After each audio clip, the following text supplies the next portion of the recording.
You know, a really good thing that you can do is to start some of your most favourite herbs off around about October time. And they'll look like this come December.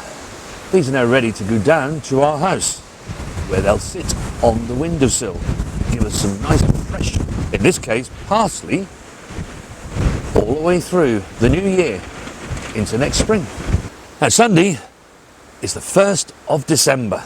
That heralds the start of winter. Don't you think there's not much you can be doing in your December garden? Because in today's video, I shall be giving you our 15 top tips for the month of December.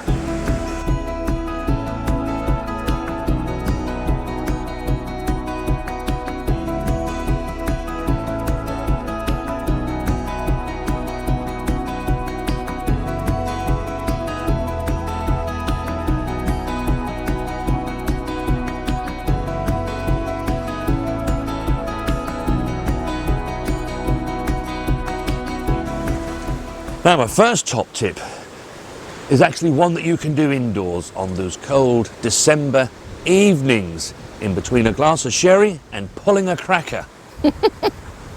That is to take your seed tin and do an inventory.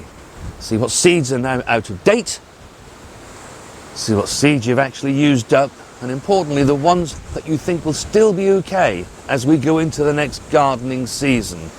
And make a nice long list of the seeds that you're going to have to order probably next month. December is also a good time to be having a look at what seed potatoes that you're going to need to order. They probably want ordering this month because you want them to arrive during January so you can get them chitting away ready for their planting time from next March.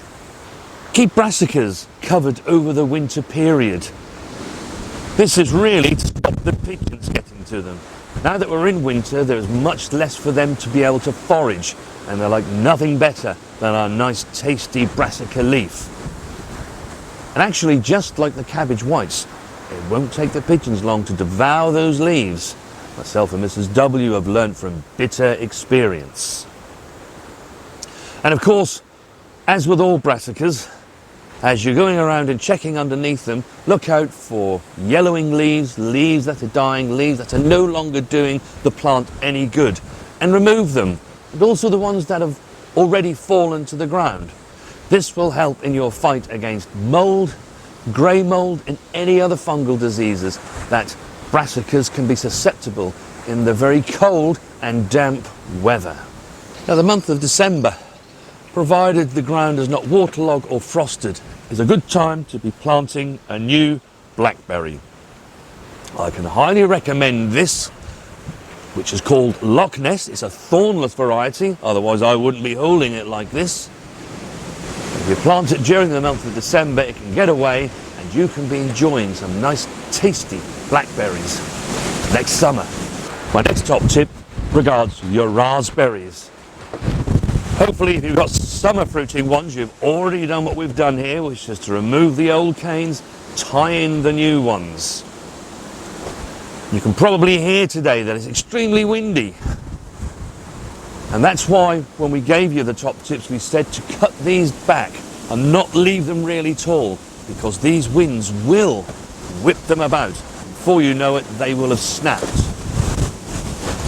But what you do want to be doing in December is to just tidy up around the plants, pull any weeds, and then give them a nice mulch of either your homemade compost, or as myself and Mrs. W did this time last year, we actually put some well-rotted manure, didn't we, around them? We did, and that seemed to give them a lovely boost actually this last season, didn't it?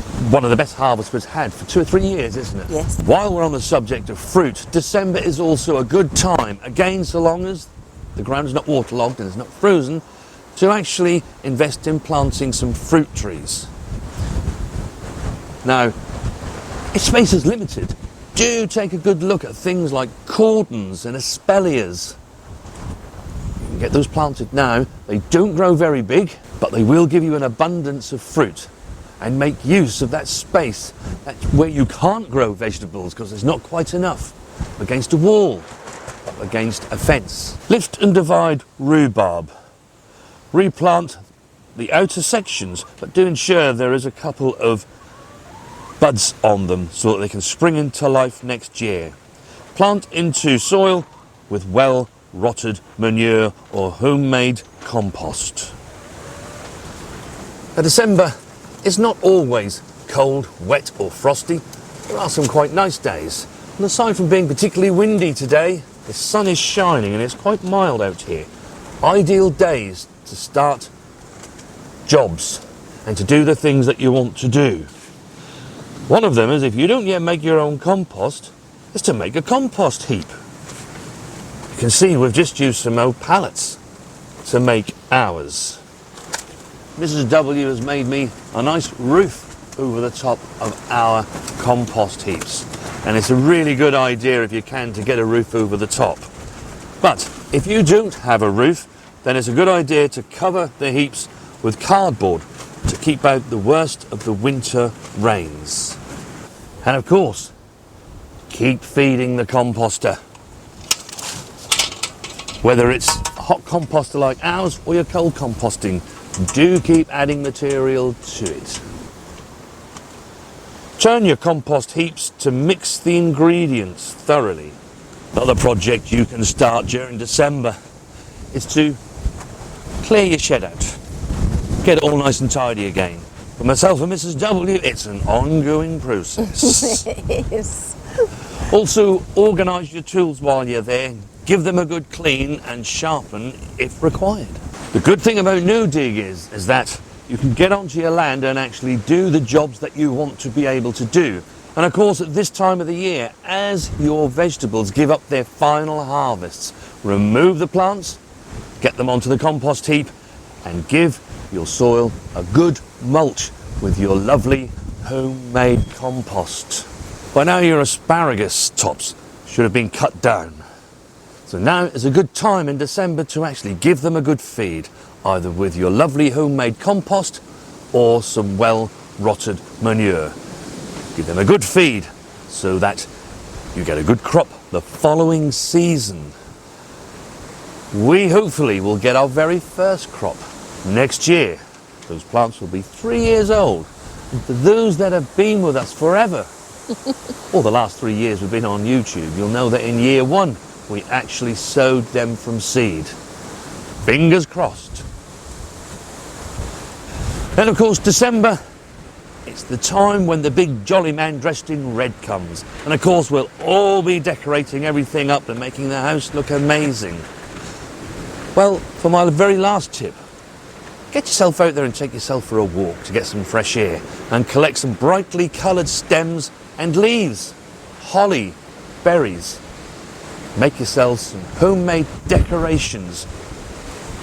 Bring some of the outdoors into your house, especially if you miss being out there.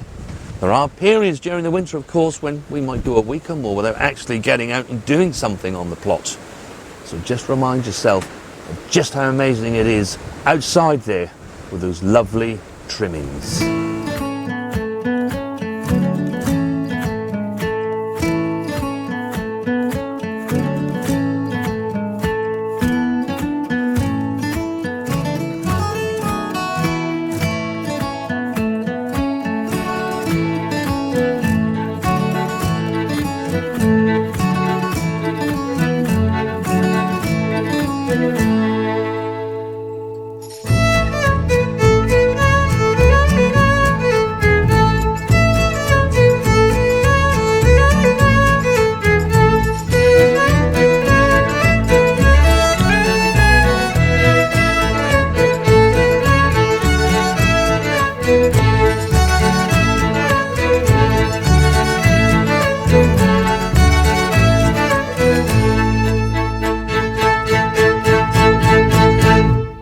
Now, if you have any other tips to add, do leave them in the comments below for everybody else to be able to read.